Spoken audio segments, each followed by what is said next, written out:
Welcome. Today we're going to make a simple red salsa. For all of you who buy jarred salsa, you won't have to after today. So we're going to start with a raw garlic and a mortar and pestle.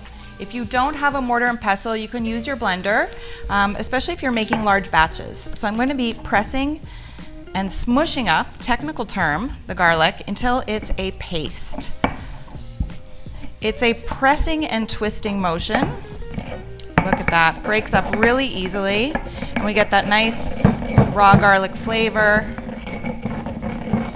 all over our mortar and pestle. Now, the chilies we're going to be using in the salsa today are dried chilies. I'm in Oaxaca and we have this amazing tradition of dried chilies, and the ones we're going to be using are chile de árbol, similar to cayenne, and I have 3 tomatoes, and I'm just bringing heat to my tomatoes and chilies. You can do this on your barbecue, you can do it in your toaster oven, you can do it in the oven. Whichever way is easiest for you is the best way. So the chilies don't need a lot of heat. As soon as they start to change color, and you'll probably be able to smell it in your kitchen, maybe you can get some in your nose and start coughing. There we go, they're done. They're gonna go in the mortar and pestle, and we're gonna smush them up with the garlic. Breaking up, so all the seeds full of flavor coming out. It smells absolutely amazing. Now at this point, it doesn't even have to be Mexican night.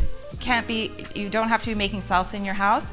You could add some diced chicken breast to this with some olive oil, let it marinate, and then fry it up, and you'll have a great spicy chicken for dinner.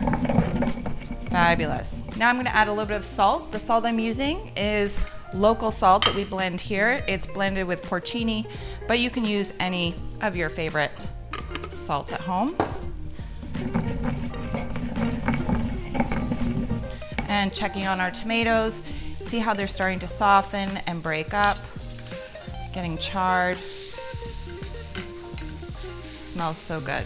Now, I'm using a comal, but you can use a cast iron frying pan, a griddle pan, whatever you have on hand in your kitchen.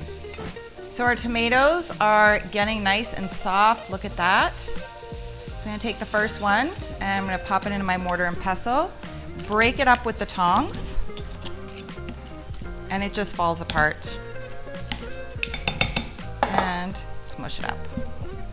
Again, you can use a blender if you're doing a large batch. So getting our second tomato in, breaking it up with the tongs. Oops. And then mixing it with our mortar and pestle. You can leave it as chunky as you like. And getting my last tomato in there. And I really want all these little bits of deliciousness, smoky flavors, breaking it up. Now, salsa just means sauce. So you don't have to break out the corn chips.